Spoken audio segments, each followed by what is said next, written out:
Welcome everyone. Today we have with us Tariq Hussain sir. Tariq Hussain sir has previously worked at Goldman Sachs. He has cleared CFA. He's the founder of InvesKaroIndia and writes fantastic articles on his Substack blog. And many of you might know him from Twitter by his handle at it's Star H. Welcome here, sir. Thank you. Happy to be here and happy to chat with you. Thank you for coming, sir. My first question to you is, sir, what was your early education like, and how did you end up getting at Goldman Sachs? Sure. So I came to Bangalore after my 12th high school. So I went to Christ University, did my bachelor's there, and I always had a longing to work in investment banking and work in the finance field. So the way I went through selected Christ was actually I went through all the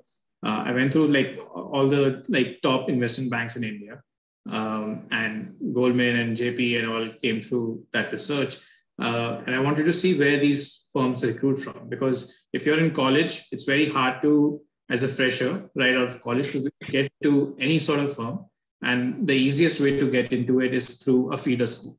So Goldman had an office in Bangalore, and that's the only office till now. They have recently opened over in Hyderabad. And I got to know that Christ was one of the main feeder schools to Goldman. So that's how I went to Christ, selected Christ, and my preparation to get into Goldman started before I joined the college. When you were 11, 12. Yeah. So I knew that Goldman will come for recruiting. They will come for internship offers and stuff. So in second year of college, I was actually well prepared to face the internship rounds and stuff. And I got through the internship round. And that's the easiest part to get into Goldman, because once you get an intern, it's very highly likely that if you perform well as an intern in that 8-week or 2-month period, they'll hire you permanently. They will hire you permanently back. So I did well in my internship, had a pre-placement offer even before my third year began. So in my third year, I was very happy, and I was relaxed that I have a job as soon as I graduate. So that's how I got into Goldman. Then worked there for about 6.5, 7 years before leaving. Fantastic. So you first early on researched when you were in 11, 12 that what are the colleges from which Goldman Sachs recruits, and you got there in the bank. Yeah. Fantastic. And what was your role at Goldman Sachs like from the initial intern stage and to now, till when you left? Yeah. So I started at operations, and within operations at that point, I was lucky again because they were experimenting with data analytics and stuff. And data analytics was not something I wanted or had even thought about. So I got to experience how data analytics functions and all of that at the time during my internship. And when I went back to college in third year, I did two things. I liked data analytics. So I started learning more about that field. I did open source courses. I learned Python a little bit. I did all that languages and made myself in a form that when I get back, I can slowly move out of operations and kind of get into analytics. So because I was well prepared again when I went back, and I knew that they were experimenting during my intern. So when I go back a year later, some progress has been made. So, and that's what happened. So in a year, I worked in operations, and then I finally moved to analytics part of it. So my majority of my career there, I was actually working in analytics, moved out of operations, and my role was to basically help different operation teams kind of increase their efficiency, automate a lot of things, use data to kind of see how an operation process can be evolved. And that's basically how I did. So in my view, when you kind of prepare well for something and when you kind of put your hard work into it, things will happen. So you should always be kind of prepared for an opportunity. If you're well prepared, then some or the other way, opportunity will come through your door, and you will be well prepared to kind of take advantage of it. Fantastic. What did you exactly do in data analytics field in Goldman Sachs? What were the things that the Goldman Sachs wanted to get out of data analytics? Yes, so they were experimenting with business intelligence first. Uh-huh. So I started doing that. They wanted to automate a lot of their operation processes. They wanted to leverage data within an operation process. So for example, they have lots of clients getting onboarded. Now, that process was highly manual. So Goldman has been there for about 150 years now. Okay. And their process has had to change, evolve with times. So they wanted to use a lot of BI, a lot of automation, a lot of analytics. So robotic process automation, RPA, a lot of analytics around like Tableau and all I learned there. I learned how to kind of think about a process and kind of think with automation around it. And I had a background of computers. So till 12th, I was very interested in computers. I knew coding a little bit. So that was easy for me to transition to Python. And then later on in 2017, I thought that because I have knowledge now, I can easily do a postgraduate diploma in data science. So I wanted to learn machine learning and all of that. So I did that. So all that basically, my job was to entail like how to make a process more efficient. And if you can create data insights for, let's say, someone at a managing director level, so that he or she can kind of look at the process in his purview and get daily insights around it. So that basically was. So it's in a gist, it was to make things more efficient, but via the use of data. Got it. So when did you do this PG? Like after you left Goldman Sachs, so when you were in Goldman Sachs? While in Goldman. So I did it via Upgrad. The reason I chose Upgrad was because Upgrad has a collaboration with IIIT Bangalore. Mm-hmm. And the entire thing was basically the course format was such that they recorded live classes in the classes and just turned it into an online format. Same lectures, everything was there. So I didn't want to leave my job and go do a master's because the opportunity cost was very high.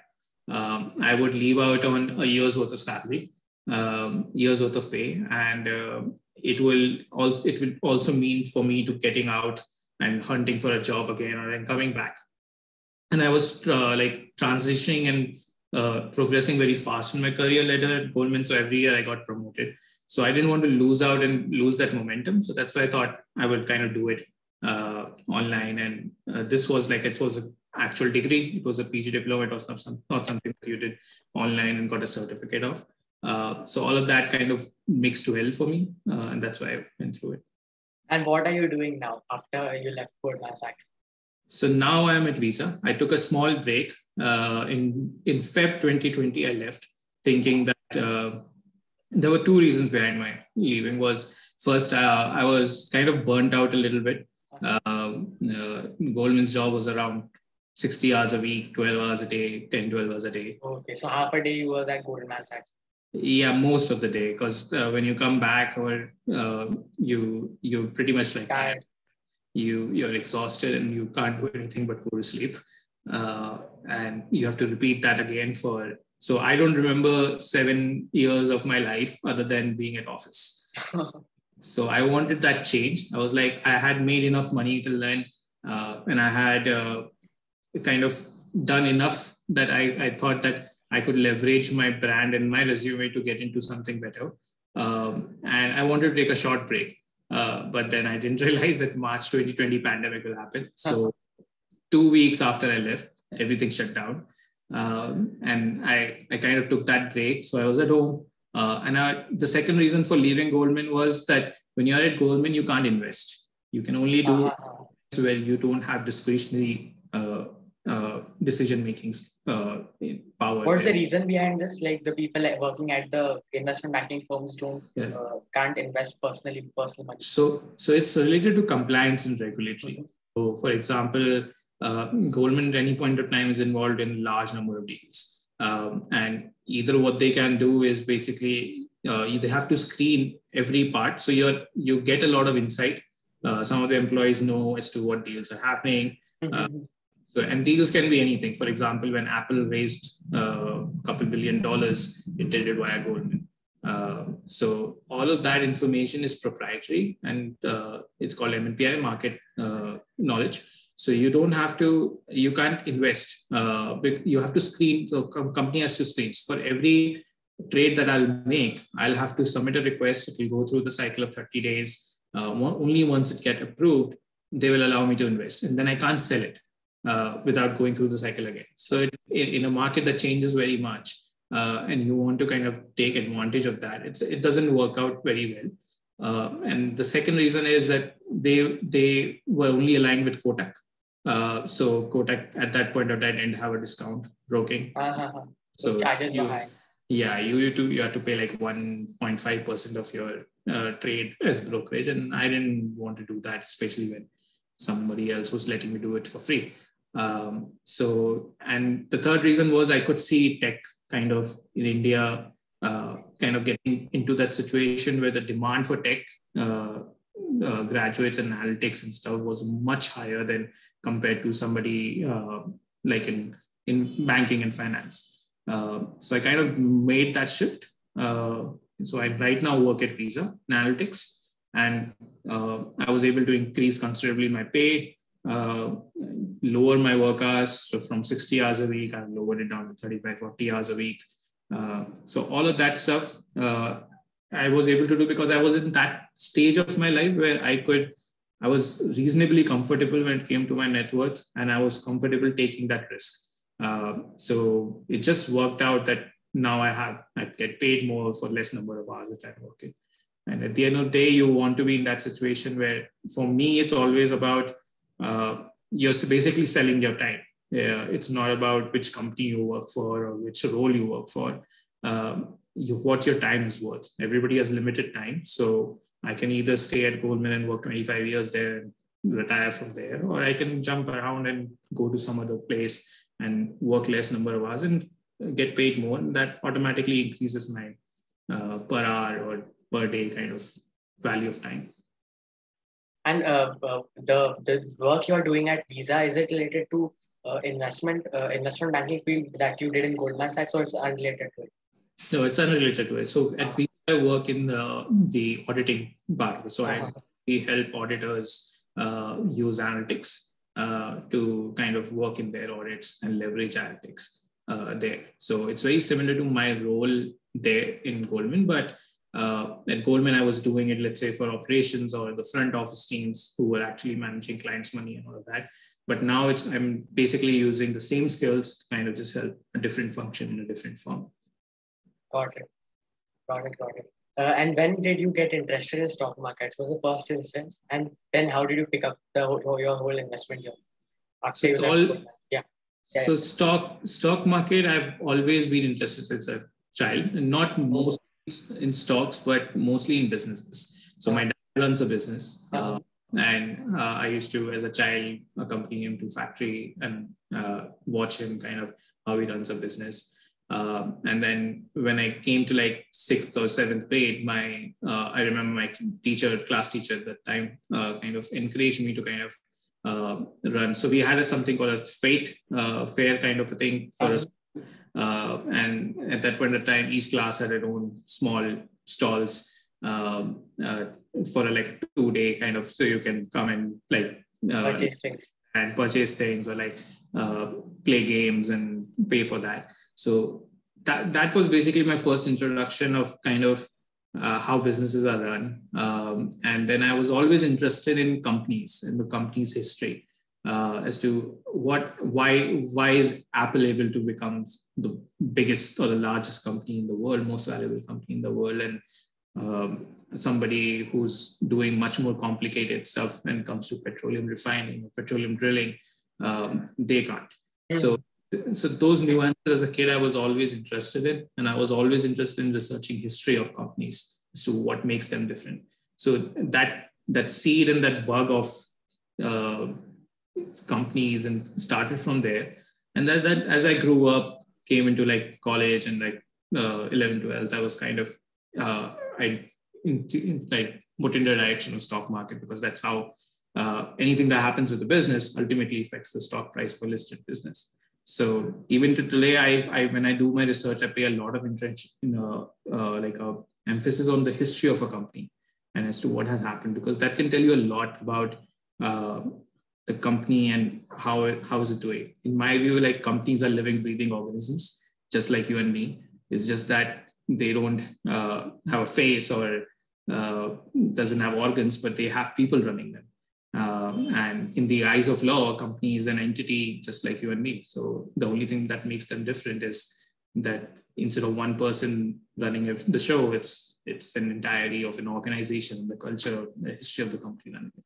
So if you can identify those qualities of what makes a company kind of do it, like withstand turbulent times, and that quality can be replicated across, and you can find that pieces of quality in different companies around the world. And most of the times those companies over a period of time do very well.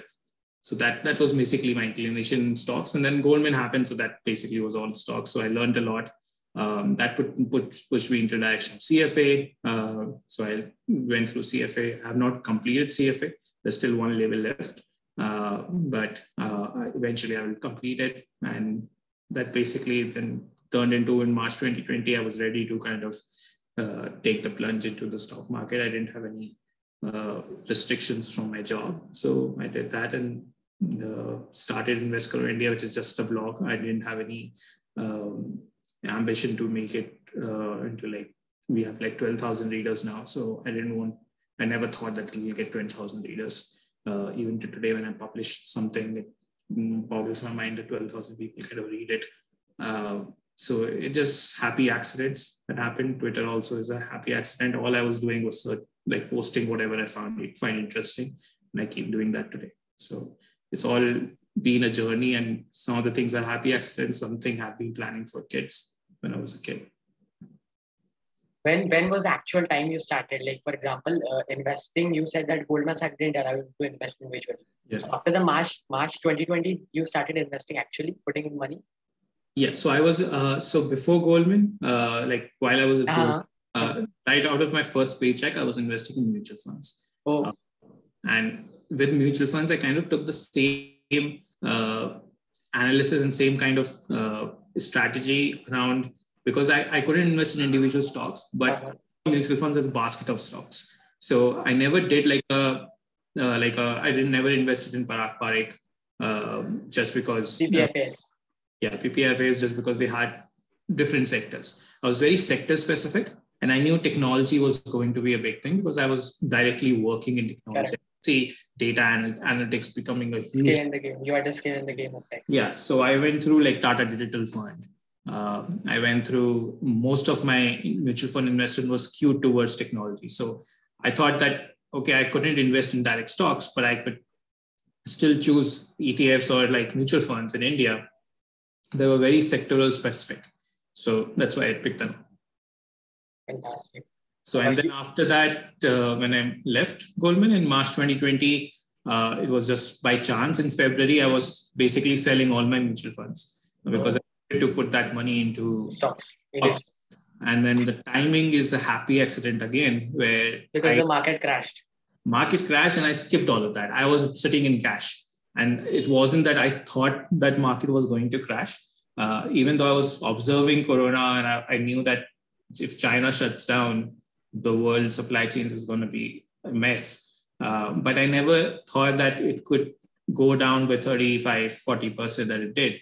If I had thought down, I would have shorted the market and made lots of money. But it was just happy accident that I was selling mutual funds. So I had money in my bank account. And while I thought to invest it, market was crashing. So at that point of time, I knew which companies were good. I knew I could see a lot of opportunity because everything was selling for cheap. It was like a kid in a candy store kind of an environment where whatever you buy was, or whatever you find interesting, was selling for like extremely cheap prices. And there was so much pessimism in the market. So at that point of time, since I invested right at the bottom, I kept on investing, I think, till August. Picked up some few companies. The quantum of investing stopped reducing. So, and then 2021, I kind of reduced it down. And now I have not invested a lot. I bought a little bit in the Feb sell-off that happened, but I still think that in terms of market, like we are in jittery times. So I like to be in cash and buy like when there's deep pessimism in the market. and then just ride the wave when recovery happens. You invest in extreme pessimism times. Yeah, extreme pessimism, but I would still say like I do very stock specific when in markets like today's market. So I wouldn't go all in, but I would still be like buying things whenever I see value. And then if I see something which is like extreme pessimism, then I'll kind of go all in to it. That's great. You mentioned that you started InvestKaroIndia as a blog. What was your motivation to start it, and what was the timeline of it? When did you exactly start it? So my first article that I published there was in December 2021. Okay. 2020, I'm sorry. December 2020. And the motivation was that I wanted to just write down my thoughts somewhere. Because when you write down your research, you're forced to kind of rethink what you're thinking. And when you lay it on paper and kind of publish it as an article or a research piece, you're forced to kind of look up even the tiniest of things which you may have assumed, or your biases might kind of turn you and assume that in your brain. So that was my thought process, that if I can, it was just a place for me to kind of just write down whatever I was researching, whatever I think. And that point of my first article was like, India is on a decadal run. And that was my first thought, that whatever happened in China in the last 2 decades, I could see at that point of time it's going to happen in India. So in that first article, you would see I kind of created a rough chart where GST collections would be really high. And that's what happened. Like today's news, GST collection has been really, really high. And then manufacturing is going to become the backbone of India as well. So that point of time, I'm very, very optimistic on India for the next 2 decades. And I think the kind of wealth China has created in the last 20 years, like multimillionaires have been minted just because they were investing in stocks and nothing else. So I think that similar thing can happen in India. Another personal question that I have is that all the blogs that you write, the presentations in the blogs are fantastic, like super presentations. In the renewable energy webinar also, the whole 100 pages presentation, each and every page was pretty fantastic. How did you develop the liking of design there, and how did you implement that? So design again happened on the job. I used to make a lot of presentations to like big levels like MDs and like head of functions at Goldman. And at that point of time, presentation kind of makes you, once you do it, it's really shitty. And second time you do it, it gets better. And the idea for me, like in creating these blogs and webinars, is like, I want to give my best work, because then I actually go back to him and listen to it or read stuff. You consume your own creation. Yeah. So and I don't want to do something just for the sake of doing it. It may take me a long time. For example, I'm kind of researching on logistics and thinking of making a webinar on logistics. But logistics is such a huge sector globally. And I kind of sometimes curse myself to kind of researching into it because it takes so much time and effort. But I still won't create something which is like a mediocre work. I still want to go through the details of it, because once you put in that hard work, it will reward you some point of time. And that's been my theme across my life, that you have to put in the hard work. Either you can do mediocre work and do it 10 times, or you can do hard work once and reap the rewards 10 times. So I think the second option is much better. So that's why like everything I do has to be pretty good and like extraordinary and best of my work. And that's basically the reason. You talked about that you are working on logistic webinar also. The latest webinar you did on renewable energy, it was so very well researched. That when did you start researching on renewable energy sector? Because I think the whole webinar was so in depth. What was the exact timeline when you started researching on it, and how much time did you take to research the whole webinar? I think renewable energy has started somewhere around May of 2020, actually. Wow. So 2 years almost. Yeah, so it's basically through that. And before that, I knew about renewables kind of slowly taking up market share and knew about what government was doing. But to go from that basic knowledge to like, and I still don't know a lot about renewables. I still feel like I am there to learn a lot. So there will always be a level higher. But to go from that basic knowledge or just facts around it to actual in-depth as to what the demand and supply situation looks like. It takes a lot of time. And that's basically, you have to go through that journey. But because I've gone through it, I can easily connect as to what's happening in the renewable world now. And renewable is not going to go. It's here to stay for the next 2 decades. So it will reward me for the next 2 decades because I've already built that industrial knowledge and foundation around it. I know where to look for what. I know how, let's say, for example, Borussia acquired a company in Germany and Austria, sorry. And I know why they acquired it or what went around their head as to making that decision. Because I've understood, I've researched as to in Europe what's going to happen or what's already happening in Europe in terms of solar demand. So all of that stuff pays off. The idea is to, when you do something, do it permanent, like do it end to end and do it very well rather than trying to do 10 things at once. Fantastic. Another question I had is, what is your investment philosophy in investing in foreign countries? Like, for example, US, China, etc., etc. Yeah. Like, do you actually invest in them and if you invest in them, how do you invest in particularly China or US? US is pretty known, the brokerages are there, but in China, how do you do it? Yeah, so I limit myself to, so for example, like I cannot, like I know about Chinese companies, but I don't want to take that risk of individual companies and individual stocks getting listed from different exchanges. In terms of listing risk, you should always invest in the home country. And unfortunately in China, they don't allow foreign players to kind of directly invest in that, unlike US. So there are shell companies that invest in, right? Yeah, so you can either invest in a shell company that's listed in Hong Kong, or you can invest in the same shell company that's listed in US. Now, US and China has geopolitical issues, so I don't want to take that risk of investing in a US stock just to see it getting listed and then running into all that headache of selling it at a cheap price. And I don't want to go through paying the brokerage to invest in a Hong Kong stock. So I take the route of a mutual fund there because it's the cheapest option. And if those mutual funds have good amount of Chinese companies, and this is similar tactic that I was using when I was in Goldman, to invest in mutual funds, which I wanted to buy the companies, and those mutual funds had considerable allocation to those companies. So that's basically the same tactic. When it comes to India, I can research and invest cheaply. I don't have to pay a lot of brokerage. I understand the market well because I live here. In US companies, I use those products. So in US, I also use a mix of index in NASDAQ, which is a continuous SIP that keeps going on, whether the market is up or down. And then I invest, whenever I wait for markets to become cheap, I buy some of the stocks that I think are doing well. And mostly in US, I go for individual stocks, which are like below $10 billion. So I can kind of sit on them for like 10 years. For example, space companies are an example. Battery companies are an example. Those kind of companies you won't find in India.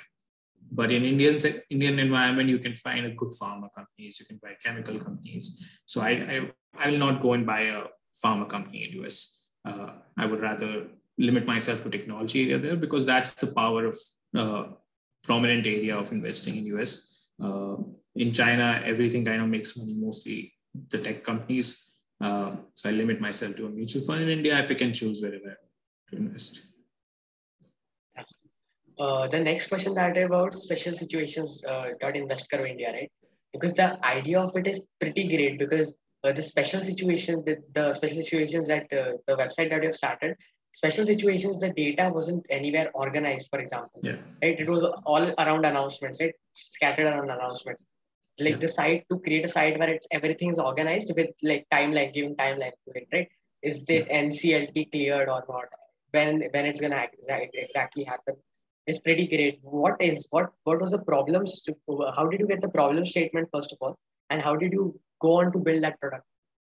So the problem statement was I wanted to find details of special situation in one place, all like specifically anywhere where I could just go and search about things, what's happening, and I couldn't find anywhere. I searched a lot, so I thought all these are exchange announcements. Everybody knows about something, so I created basically a place where people who know about special situation can submit it. And it's a very basic, it's not a very technology heavy thing. It's a Tableau dashboard that links up to a URL. And to submit, it has a landing page, which is, again, I've made it free. And then whoever wants to submit it, basically links to a Google form. So I do, and now I have reached a stage where I basically am up to date of such situations. So I look at that form, if somebody is submitting something new, I verify it. And it was, again, to help myself to find some special situations around it. So I kind of just opened up to public, so whoever wants to do it. And I always believe like the power of community is always better than an individual. So if 10,000 people are looking at things, they will find something more than somebody alone doing it. So that was the entire thing. It was, again, to help myself find something. And in the process, if I can help the community, I did it. Fantastic. The community source method, I also agree on that, because the Capex tracker that I built, I've kept an option there too. If the user knows a particular Capex, he can add it to the database. I will verify it basically and then add it to my database, right? And it worked pretty well, because the data that the find source data that you get from the community is pretty great. Exactly. And what you have done showed like it's awesome. Like at your age, you're already thinking about a product. So even if it's like you're not doing it for money, or even if you're not trying to scale it, you're learning very good skills around product management. You're learning very good skills around how to build things in product. And you have done it in a no-code manner. And I know you put some Python scripts also there. So all of that is basically, it's very good for your skill set. And it will take you places in your career. So very good work on that. Yeah, because for that I had to learn the Python from the beginning, right? Python. Yeah. Then I learned Python. Then I learned more modules around it. Then now I'm learning about AI ML to sort of automate a Capex tracker. So basically, what happened? The problem is that I have to manually do everything, right? Currently, so I'm planning to make a AI model around it. So basically, it will manually, it will automatically scrape around those announcements and take out the Capex data by himself. So the skills that I've learned around building show this pretty phenomenal, because I didn't have that great programming skills back then. Now I'm a little bit good at programming. And that's amazing, because that's how you basically learn. And that's how people learn on the job as well. Like I would say, like necessity is the root mother of all invention. So what you're doing is basically following that mantra. You wanted something around it. You are learning ways to do it. In today's world, I think everything is possible if you set your mind to it. With the amount of technology that's available, amount of open source libraries that are available, you can pretty much do anything in the world at a very, very cheap cost. The cost of computing has become like so cheap, and cost of hosting, cost of anything doing large scale is really, really cheap. So you will go places, and like if you continue doing this even for the next 10 years, you are set. Thank you, sir. And another point that you addressed, that because to learn a skill now, it's become very cheap. Like for example, I learned coding all through blogs, YouTube videos, then courses on Coursera, Udemy. That's it. Like you can self-learn anything within span of 1 to 2 months if you are dedicated towards it, right? Yeah. Because almost everything is free, and little bit of money it will take to buy these courses. Right? Yeah. Almost dirt cheap. The cost is like super cheap. You just need the motivation to learn it. Exactly. The next question that is around CFA, sir. Tell us about the exam called CFA, and at what level are you, and how did you clear this difficult exam? Sure. So CFA is basically considered a gold standard in fundamental analysis and capital markets, basically. So it's a certification. It has 3 levels around it. And let's say, if you want to learn about capital markets in depth, in a structured format, then you should be doing CFA. A lot of people ask me on Twitter and everywhere, like, I want to learn fundamental analysis, and where do I do it? And the right way to do it is not to read books, is to go through an actual, like, for example, if you want to learn coding, you're not going to you're not going to sit and read books around it. You're going to actually practice coding. And it's similar thing with CFA, where it's a curriculum. They have researched it. It's been around since 1980s. and they have reformed it and made it in a way where you can learn on your own. And I tell people, like, even if you don't want to do CFA, you can kind of just pick up a book and start reading it. It will teach you a lot about capital markets. You don't have to pay anybody or subscribe to any advisory firms or any online courses. You just go through that CFA curriculum book. It doesn't cost a lot. And you will learn through it. And if you do very well, you might as well sit for the exam and give it. If you clear all 3 levels, you get a CFA tag. You can put CFA against your name. There's a cost to it. You have to pay $250 every year for the membership. But it basically will teach you everything in capital markets. And capital markets is not just equities or stocks. It has alternative assets. It has fixed income. It has real estate in it. So it teaches you about entire gamut of capital markets and teaches you how to value. It will teach you how to use all the discount models and all of those things. So those things are like basically what CFA is about. And if somebody kind of does CFA, they can easily get into equity research. These investment banks and equity houses are always looking for CFA grads. And there's actually less number of people in the market available than the demand. So if you do it very well, you can easily get into one of the banks or equity houses, equity research firms. Fantastic. Who conducts CFA basically? So CFA is by the US authority. It's called the CFA Institute, CFAI. It's a US trust, basically, and they conduct exams all over the world. So I think the level 1 now happens. So earlier it used to happen once every year, all 3 levels. Now they have changed it to do it. Level 1 happens, I think, thrice a year or 4 times a year. Level 2 happens 2 times a year, and level 3 also happens 2 times a year. So, and it happens all on the same day. Earlier it used to be offline. Now it's all online. So you have to go to a test center on a specified day. So everywhere in the world, let's say if you're a level 2 candidate, everywhere in the world, all level 2 candidates will be sitting in their respective locations to give the CFA exam. And a month or 2 later, you will get the results available for it. So it's all conducted by the CFA US Institute. And I think it's an educational trust in terms of its structure. And in India, it happens on a couple of locations, actually. I think Bangalore is one, Pune is one, Mumbai, Delhi. So you can find like a test center close to you. What is the timeline between each exam, like CFA 1, CFA 2, and CFA 3? And what is the age limit for each group? Like, for example, at what timeline a person should generally give these exams? Yeah. So timeline wise, if somebody is motivated, they can clear all 3 levels in a year and a half. Really, it's not possible because every level requires at least 600 hours of study.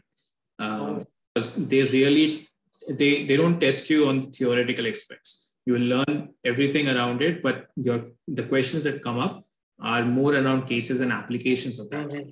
Well, if you learn dividend discount model or equity valuation, they'll ask you, and the questions will be around valuations to actually value companies and all of that. So timeline-wise, a good timeline is anywhere between 2 to 3 years. If you have the time and inclination, anybody can do it within 2 to 3 years.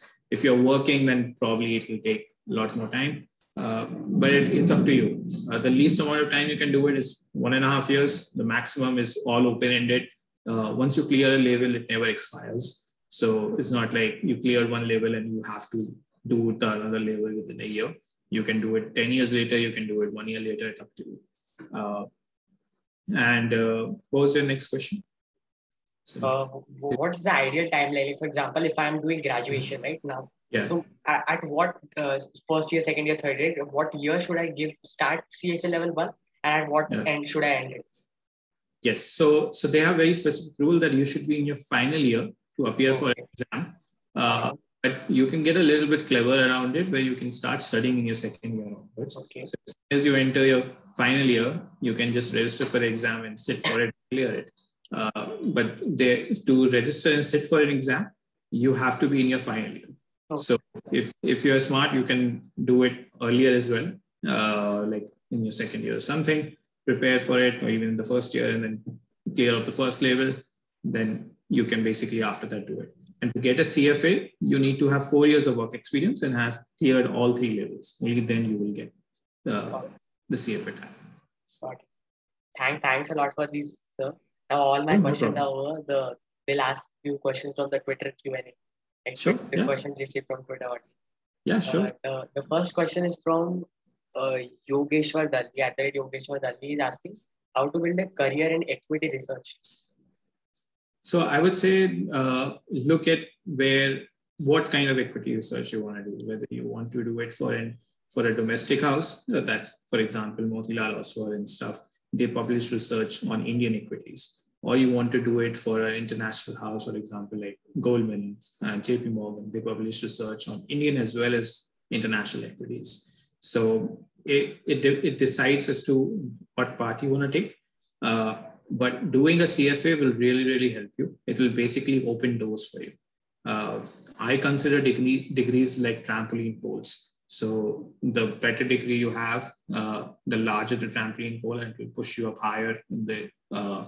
When you jump on that, using that degree, it will push you higher to the interview stage.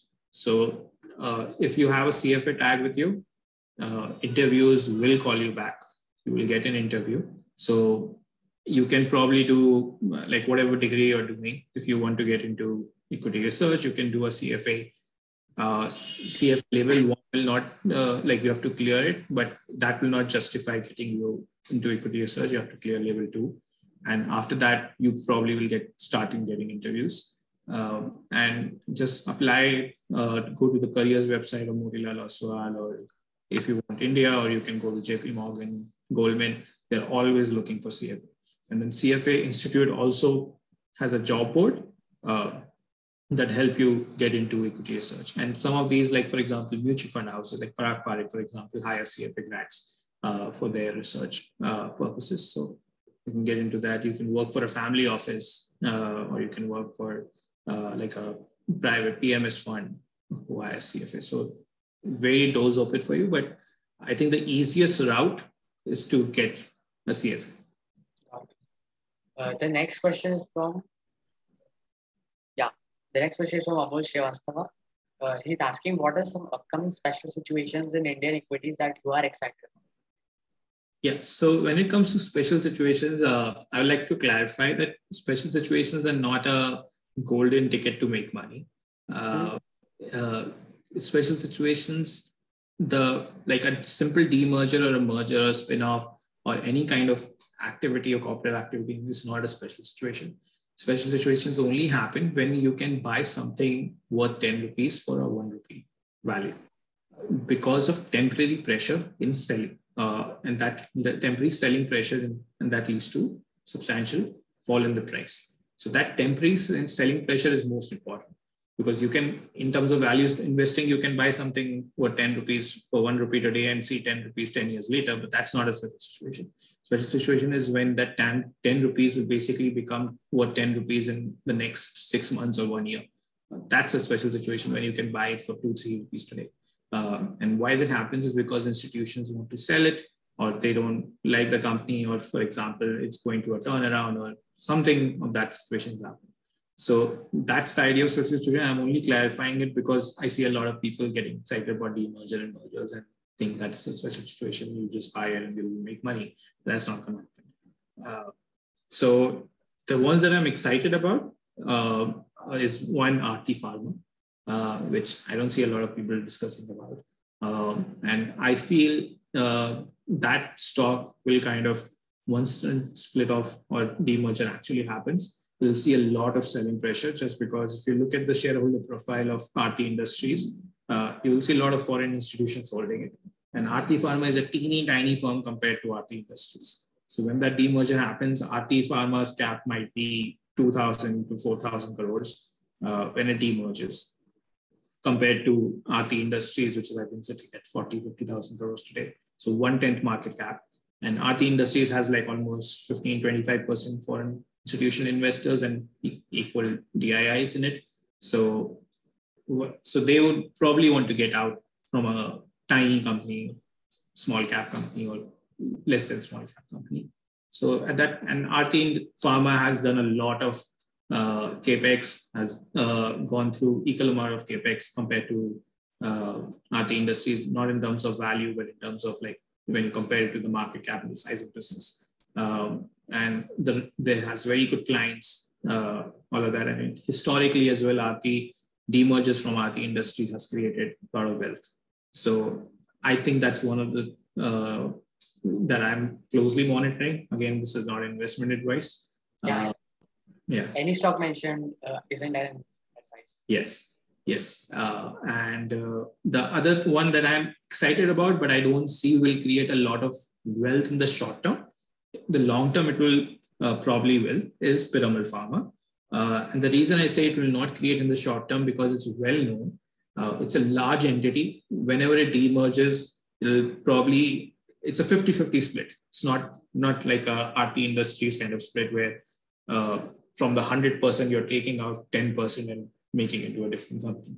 Piramal Pharma is actually the biggest, that has a large portion of the pie compared to Piramal Enterprises. So that's basically what I was trying to say earlier with the special situations part, that not every demerger makes money. It's when really tiny spin-offs happen, and that leads to a temporary fall in prices because of selling pressure on the stock, that will make you money. So I am personally looking more into Aarti Pharma, and hopefully around August, September this year, we will demerge it. So let's see. And I think the SOIC webinar of special situations, you mentioned that not all special situations are great. You have to filter them out by their fundamental performance. Exactly. Then those are the things that you have to look into. You have to study more. So everything that applies to a traditional stock that you will do applies to a special situation as well. It's just that with a special situation, if it's really good, you get to buy a very good company at a very deep discount, at a temporary discount, and has to meet all those criteria that you would do in a other traditional stock. And you have to also look at, like for Piramal Pharma, for example, institutions are not going to sell Piramal Pharma. They probably will sell Piramal Enterprises when the demerger happens. But in case of Aarti, they probably will sell Aarti Pharma because it's very, very tiny compared to Aarti Industries, and the chemicals and pharma is a completely different sector. Fantastic. The next question that I also wanted to ask you is by Deepan Biswas, sir. He's asking that I am a follower of Tariq and a keen observer of his actions. I've watched his ND on Bloomberg. I know some stuff like he does. Like I know some stuff like how does he all do this? Like how do you manage your work-life balance? Okay, so how do I manage my work-life balance is one, I have a very good job that doesn't require a lot from me. And so if somebody is working, I would tell them to focus on their skills, especially if they are early in their career journey. To upskill themselves. Yeah, so that will kind of make more money for them than investing anywhere else. And when it comes to investing, I like researching companies. I like reading about that. So for me, when I'm done with my work, my activity to relax myself is actually pick up a company and start going through its website, investor presentations, rating reports. That's how I relax. So it's actually something that I love doing, and that I feel relaxed about.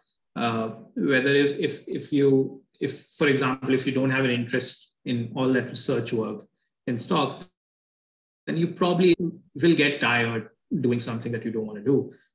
Especially if you're doing 10 hours of work and then coming home and kind of have to do 2 hours again when you probably want to watch Netflix or relax or do cooking or anything else that you want to do. So, for example, if somebody is into music, they would probably produce music or play a guitar or whatever to kind of relax themselves. I research companies to relax myself. So that's how I'm able to balance. If you have a tough job, like I did when I was at Goldman, do I have mutual funds? When I was doing mutual funds, I had a 25-30% CAGR just because I was sector specific. Because I knew that technology was doing well. Like if you look at Tata Digital Fund or any of the technology focused on, they have done incredibly well since 2014. And that's basically, you just have to kind of work around that. So if you're researching, if you're investing, you need to have the motivation and the time to do it. And if it's not something that you're interested in, you probably will get burnout and you will make mistakes, and you probably don't want to see losing money. So just invest via mutual funds or index and live a happy life. Ultimately, no amount of money in the world bought a second of time. So use your time well.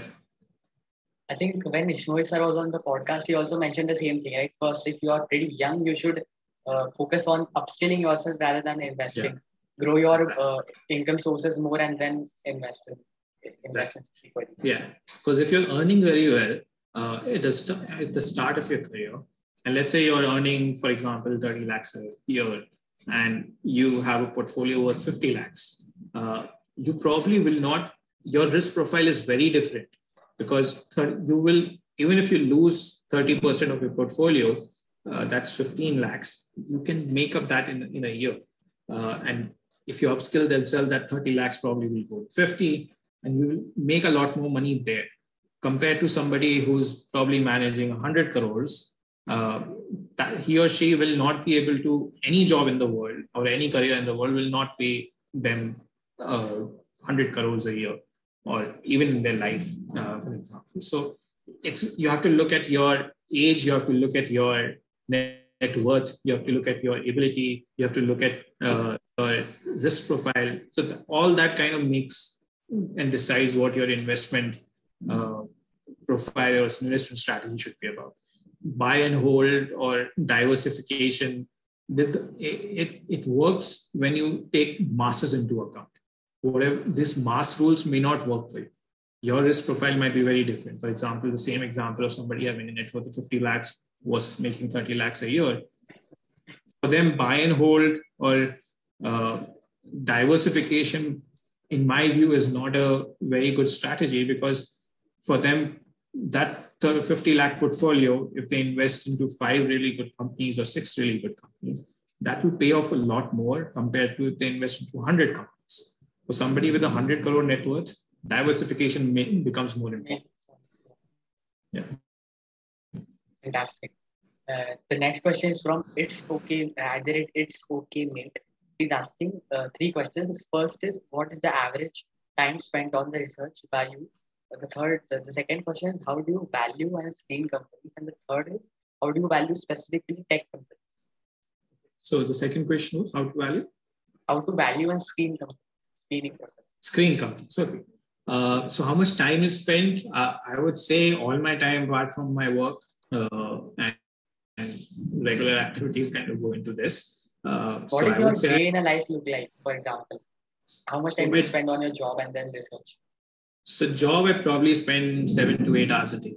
Okay. And then everything else, let's say 2-3 hours. Then all the other time kind of goes into this. So I sometimes in some weeks I spend more time researching than actually doing my job. So for me, this is kind of how I relax. I like reading about it. It's not something that I developed recently. I've been curious about companies as a kid. So I would say I spend close to 40-50 hours a week just researching and reading about it. And it has kind of evolved with time. I'm able to read more now in less number of time. I know where to look for what.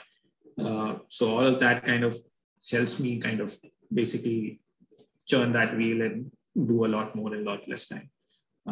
How to screen companies? It depends on what you're looking for. So for example, earlier in 2020, I was just screening companies based on return ratios, based on debt equity, and just basic parameters, because everything was cheap. So for example, I found a CRISIL that way from a screener. I was looking at what others were buying, what PMS funds were buying, what individual investors were buying. So Sunil Singhania, for example, I look at his portfolio, what he's buying, what Ashish Chulia sir is buying. So all of those people I look at, and that's basically a way to kind of generate ideas and then research more about it. Now, because nothing is like, if not everything is cheap, I screen companies based on industry. So in sectors now. So for example, I was researching renewables. Now I'm researching logistics. So in logistics, I found companies in US. There's a company called Zim, which is a shipping company. It's a top 10 shipping company. The stock has given you 10x in the last 2 years. The stock listed in 2020 or 2021 at $11. Since then, in the last 2 years, it has given you a dividend of $25. So these kind of companies, and why it has come. Like, I didn't know anything about shipping when I started researching logistics. I didn't know that 85% of the world's capacity is controlled by top 10 companies. And those top 10 companies are again aligned into 3 alliances. So basically, all the shipping that happens in the world is controlled by 3 alliances and corporates helping each other and basically working. In the last year, these top 10 shipping companies have reported $120 billion in EBITDA profits. Wow. So all of that stuff I didn't know when I started. So because I'm researching end to end, I'm looking at what the shipping sector does, how it works. I'm looking at the mechanics of an air cargo sector. For example, air cargo, 45% of air cargos that happens, air cargo shipments, happen in passenger planes, in the belly of the passenger. Oh. It doesn't happen in actual cargo freights. That's only 55%. Wow. The 45% happens on passenger planes, commercial flights going through in the belly of the plane. So all of those insights I didn't have. So when you start researching a sector, you learn the entire supply chain. You learn a lot of interesting things that you would have never thought in your life. And those things stick with you. You will never forget them. And you can now suddenly, if some logistics company, like for example, Delivery, when it comes to IPO, I know everything about Delivery that is to know on the screen of it or on the face of it or through the IPO document. So it's much easier for me to follow Delivery's new moves and quarterly earnings compared to someone who doesn't know the supply chain of logistics. So when you screen companies, go study a sector, go study the entire supply chain of a sector. You would probably find something, hidden gems around it that you probably wouldn't find just looking at screening companies. Like what you mentioned, like the same at the day in the life is exactly same. Like for example, I have my 8 hours dedicated to school, and then the 8 hours I spend on research, coding, and stuff like that only because I love doing it. And that's a great mindset to have. Like at your age, it's really, really good. And it's really well that you are doing at such a young age, because for you, you have the biggest asset that other people may not have, and that's time. In compounding, time is more important than your capital. So when you're starting now, and any kind of compounding, it can be your money compounding, or it can be your skills compounding, or just anything else related to life. You have the time, and you started early, much earlier than I think 99% of the people do. And even at Goldman, for example, I knew so many people who started with me, and they didn't invest when I was investing from my first paycheck. And when I actually left Goldman, I had a very close friend. So we used to talk what the net worth and all of this about. And his net worth was 5 times less than I do. And we earned the same money. We started at the same time. We had the same salary. We spent the same time there. It's just that because I was investing and was doing it well, I was able to scale it up. So from there to going through another 30 years of my life, makes a lot more difference compared to somebody who's starting at 35, 40. Fantastic. The next question is from Sumit. He's asking, how can we get his presentation he made on Bloomberg's channel? We download links for it. Yes, so that presentation and that video, I don't know what happened to it. They kind of removed it later on. So what I'll do, I'll recreate that presentation and I'll kind of record it and upload it on my website. It will be for free. So I'll probably do it sometime in May. I'm finding a lack of time these days. But whenever I get a chance, I'll record it and publish it on my URL research or InvestKaroIndia, and it will be free. So anybody can see it. His second question is some good book recommendations. it depends on what you want to read about. So for example, if you want to read about logistics, supply chains, there's a book called New Silk Road, which came out in 2018. If you want to read about cyber, I posted recently about This Is How the World Ends. Then if you want to read about investing, if you're just starting out, then Peter Lynch books are pretty good. Joel Greenblatt books are pretty good. So you can do that. You can watch YouTube videos if you don't want to read. So I routinely go to YouTube and watch old interviews of like Warren Buffett, Munger, and Joel Greenblatt, Seth Klarman, whatever I can find. These old interviews also will teach you a lot. Fantastic. The next question is from @Karan Kanwal. He's asking, my question is there are so many smart investors, but only few people make crazy amount of money. What separates a good investor from a legendary investor? I think it's about mindsets more than anything else. When it comes to investing, controlling your emotions are more important than anything else. The two emotions that go rampant are greed and fear. So when things are going up, people want to buy more and more of it at irrational prices. And when things are falling down, they want to just get out of everything. For example, in March 2020, whoever was investing made a lot of money in just 2 years. And that comes to temperament. They were rational around it. They could see that these multi-billion-dollar companies or even normal companies, they're not going to go bust. People need their resources. The pessimism around that was like, this is the end of stock market. Everything is gone for a toss. The world will never come back. And look at 2 years later, everything is functioning as it is. We beat a pandemic that happened 100 years ago last time. Everything is back to normal now. Yeah. So things will evolve. You have to be rational.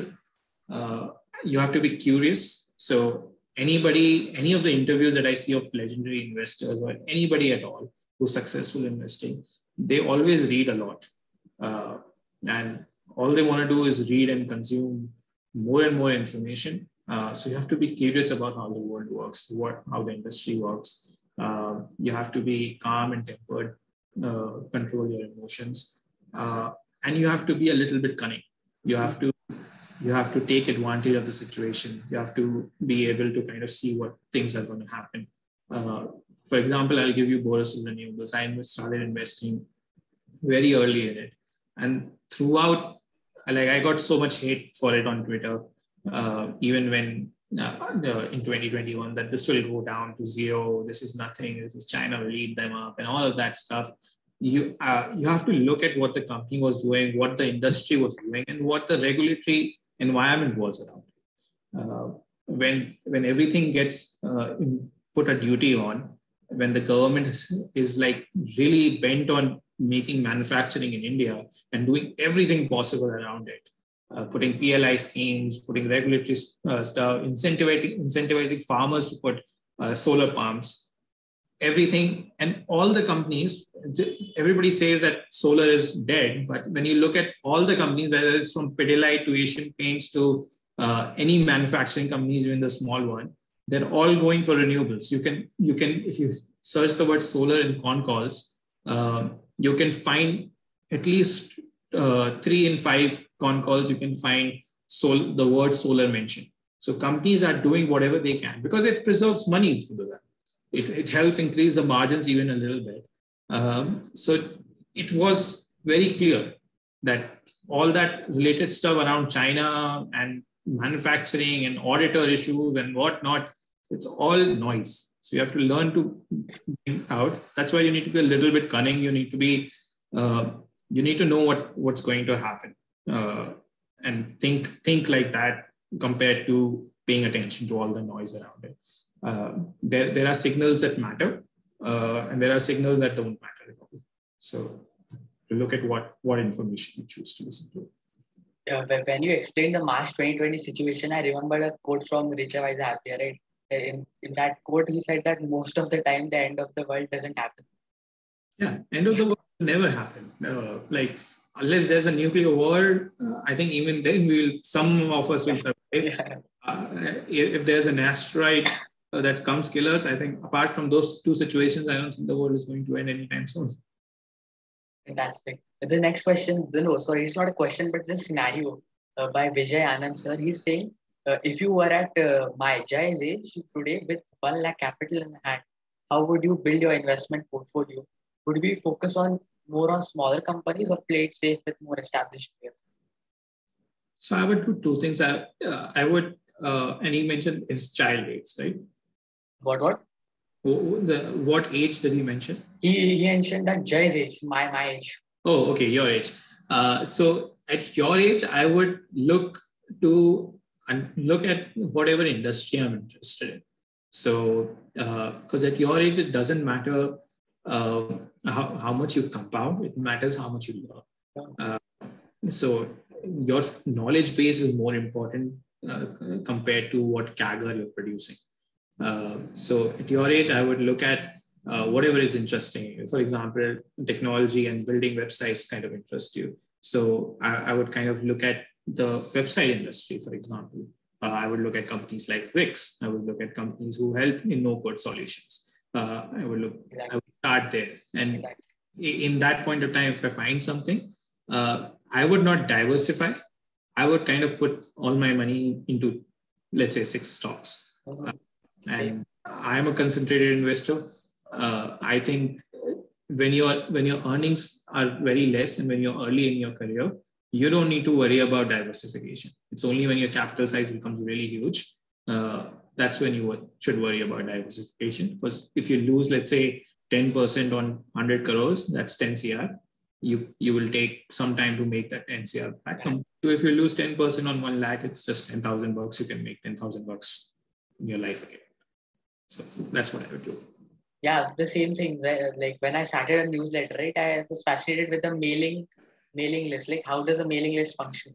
So in the US, I read about the mailing list process. Like, for example, the companies like MailChimp, the CleverKit, the Substack, right? The industry is also pretty less, and it's pretty interesting to know about how they earn.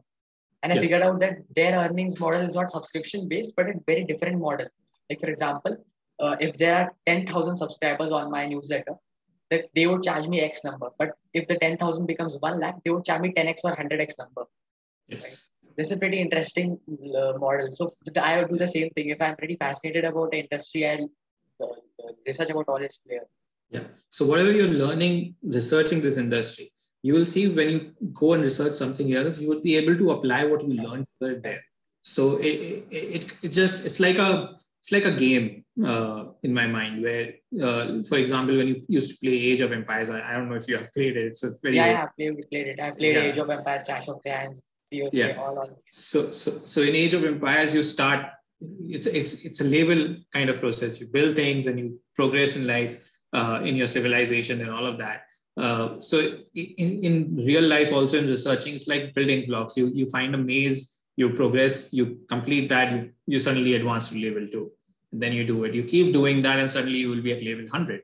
And level 100 performance versus level 1 is very, very different. It's not 100x different. It's probably 10,000x different. So because it also compounds. Exactly. So once you're doing it at your point, when you're researching it, you will see that your foundational knowledge base is kind of improving, and that will help you probably when you're 30 years old, so much more than somebody who started it. The next question is from The Spiritual Trader. He's asking, he has good knowledge. It means you have good knowledge in energy resources alternative. Just asking, what are the main resources you use for that? So in researching, I use everything available for free. I don't like paying for stuff because I believe knowledge is free. It's only when you really have to pay, like some services are like crazy amount of money. I don't go there. Like the best way to research is to go to a company's website, go to the investment section, go to their website, look at credit rating reports, look at investor presentations, look at annual reports, look at con calls. If you do these 4 things, you probably have covered 80% of the company. And then you look at who are the clients of the company and who are the suppliers to the company. Study them. Do the same thing for 4 of these: credit ratings, investor presentations, website, and annual reports and con calls. for those customers and suppliers, and then from there keep doing it, and suddenly you will know the entire supply chain.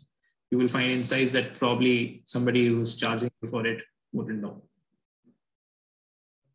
The second last question, I think this question is asked by 2-3 people, but in a different language. It means the same. He's asking basically what is your Bhatt Parth is asking what is his process of investment from idea generation until buying, holding, or selling the company. The whole process. So I would say it's evolving. I still believe I'm a very, very early stage of finding a investment kind of philosophy. I used to diversify, and kind of when I started out, I started looking. I had like 16 companies, 16, 20 companies in my portfolio. I've reduced it down like further, and I keep reducing it down. And in my view, like it's been changing. So now when I research a sector, I'm looking at areas where companies have, like for example, in renewables, I would never go and invest in a module manufacturer, because I know the margins there are very, very thin and technology changes are very, very high. So those margins will not probably, is not the dominant area of the cash flow or the earnings in that sector, compared to like a Borosil Renewable, which is a solar glass manufacturer, or for example, an integrated player like a flat glass. So those kind of players have more control. So now when I find something interesting, I kind of buy a big chunk of it and sit on it and then look for earnings triggers. And when I have earning triggers in mind, it's earning triggers and buying it cheap that basically makes you multi-baggers. You won't find a multi-bagger that company that is well known. For example, Borosil is not a multi-bagger from here. Like it won't go 10x from here. What it has done, or 22x that it did from $35 when it demerged, it's not going to make 22x from here now. Similarly, there are a lot of companies now that are at the stage where Borosil was. They are not in the solar sector, but those kind of companies can probably change. So I look for those kind of things, and I buy a big chunk of them kind of early compared to like diversifying. So I would say it's changing. I'm learning too, and I think it's an evolving process. I don't think anybody, even the greatest of investors, have a fixed investment philosophy. The last question is from Iterate the Foolish Investor. He's asking when do you exit from a particular stock? So I exit from a particular stock when I find something that is better. When I feel that majority of the earnings, or majority of the stock price appreciation on that stock has probably occurred in it. I don't believe in a buy and hold kind of strategy. And I'm still experimenting with it. For example, IEX, I haven't sold, even though it was very expensive, because I'm running an experiment in it as to what happens if I hold a stock for 10 years, as every book claims to do. It's a good company. It's very, very expensive at these stages. It has gone through like a 35% drawdown. So I'm enduring that drawdown, but it's an experiment in my book that I'm trying to figure out what the buy and hold, if it works or not. In other parts of my investments, I stay invested as long as there are earnings triggers in it. For example, Laurus I have not sold, even though there's a 35%, 30% drawdown in it, mostly because there are earning triggers in it. The longevity of earnings is there. Borosil Renewable, I will start selling if it hits $1,200, $1,500, because at that point of time, the company is expensive, even with the added capacity. So those kind of things you have to look at. I, at this point, do not believe a buy and hold strategy works. So I would kind of sell it, but I'm running an experiment with IEX on it. So in 10 years, I may be wrong or maybe right about it. So Fantastic. Yeah. Thanks again for coming on the podcast. No problem at all. No problem. It was happy and a pleasure to talk to you.